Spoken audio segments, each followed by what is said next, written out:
Good afternoon बच्चों। आज अपना टॉपिक चतुर्थक विचलन। देखिए चतुर्थक ज्ञात आप करना सीख चुके हैं पहले ही।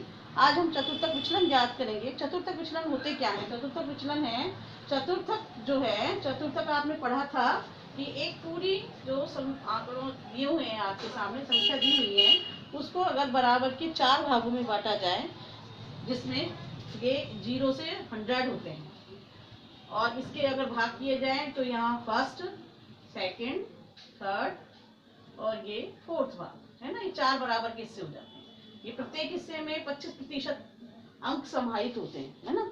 इसके बारे में आप पहले पढ़ चुके हैं। तो आपने इसमें Q1 और Q3 ज्ञात करना सीख चुके हैं। Q2 भी आपने उसमें ज्ञात किया था, जिसको हम मीडियन कहते हैं। तो आज हम इसमें विचलन ज्ञात करना सीखेंगे। अर्थात देखो Q3 में से Q1 को लेस करने के पश्चात 2 का उसमें भाग दिया जाता है, ये इसका सूत्र होता है। तो जो इसका अंतर निकल के आएगा वो ही क्या कहलाता है? चतुर्थक विचलन कहलाता है। तो हम इसका सूत्र देखें। तो सूत्र क्या है इसका? तो सूत्र है QD बराबर Q3 माइनस Q1 अपॉन 2। यह है QD ज्ञात करने का, क्वार्टाइल डेविएशन ज्ञात करने का सूत्र। देखिए हमारे पास में Q3 हमको ज्ञात करना है, Q1 हमें ज्ञात करना है पहले। तो Q3 और Q1 हमें मालूम नहीं है, तो Q3 का सूत्र क्या है और Q1 का सूत्र क्या है, आप पहले पढ़ चुके हैं। देखिए Q1 ज्ञात करने के लिए जो सूत्र लगाया जाता था वो था ब्रैकेट में n+1 अपॉन 4 मेरी बात करा दे कौन आई, बात करा दे, है ना, साइज ऑफ।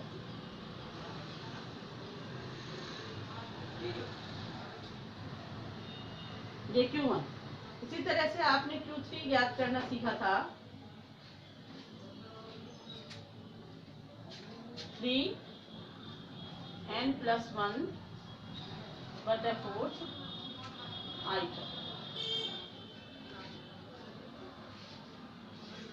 इस तरह से हम पहले Q1 और Q3 याद करेंगे और फिर हम QD ज्ञात कर सकते हैं। तो हमारे सामने व्यक्तिगत श्रृंखला, एक प्रश्न दिया हुआ है व्यक्तिगत श्रृंखला के अंतर्गत, और व्यक्तिगत श्रृंखला में हम QD किस तरह से ज्ञात करते हैं। तो सबसे पहले हम एक प्रश्न लें, उदाहरण लें। देखिए हमारे दे रखे हम 2 क्रम संख्या दी है। क्रम संख्या, क्रम संख्या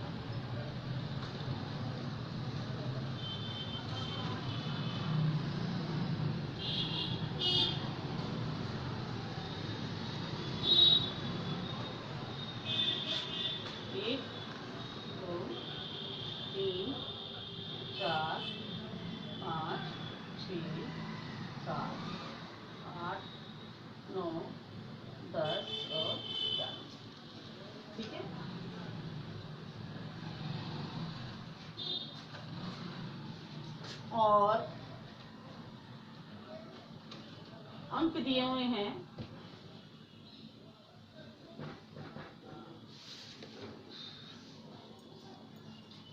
अंक हैं 10, 13, 10, 15, 20, 10, 15, 20, 25, 30, 25, 30, 35, 40, 45, 35, 40, 45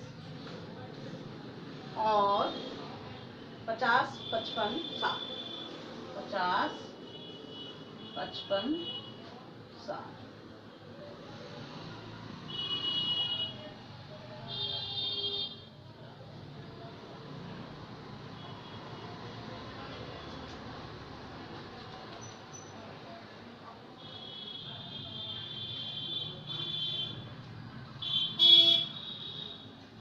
एक सवाल हमको दिया हुआ है, उदाहरण दिया हुआ है ये। तो इसके अंतर्गत हम QD ज्ञात करना है हमें। तो QD ज्ञात करने के लिए, चतुर्थक विचलन ज्ञात करने के लिए सूत्र हमारा दिया हुआ है Q3 माइनस Q1 अपॉन 2। तो पहले Q3 और Q1 हमें ज्ञात करना है। तो सबसे पहले हम Q1 ज्ञात करें। Q1 ज्ञात करने के लिए n+1 अपॉन 4। तो देखो n क्या है? तो n है ज्ञात, n 11 है, ये संख्या 11 है, तो 11 प्लस 1 बटे 4 आइटम इजिकल टू 11 और 1 12 बटे 4 थर्ड आइटम। तो क्या है Q1, तीसरा आइटम क्या है 20, थर्ड आइटम है 20, Q1 ज्ञात हो गया। अब हमको ज्ञात करना है Q3 ज्ञात करने के लिए सूत्र है 3n+1 अपॉन फोर्थ आइटम। तो 3n क्या है 11 बटे 1 सॉरी प्लस 1 बटे 4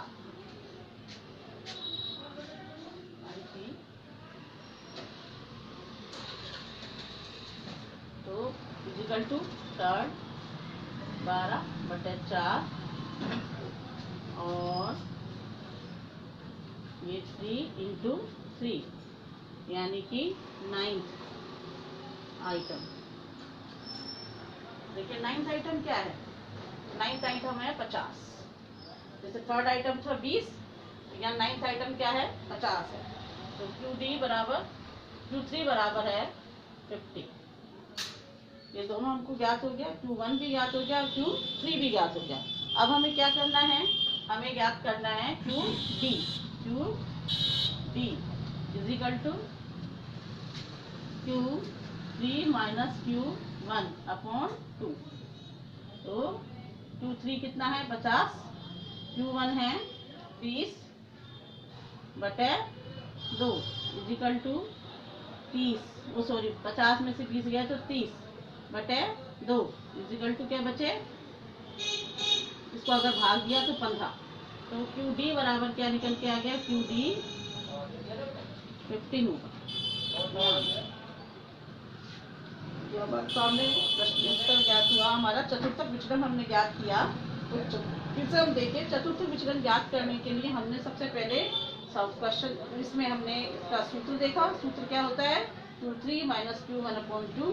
अब Q3 और Q1 हमारे पास नहीं है, तो Q3 हमें ज्ञात करने के लिए, Q1 ज्ञात करने के लिए पहले हम सूत्र पढ़ चुके हैं। तो Q1 ज्ञात करने का सूत्र होता है n+1 अपॉन 4 और Q3 ज्ञात करने का 3n+1 अपॉन 4 होता है। तो Q1 ज्ञात किया, Q3 ज्ञात किया, Q3 में से Q1 को लेस करके 2 का से डिवाइड किया, तो आंसर निकल के आया हमारा QD 15।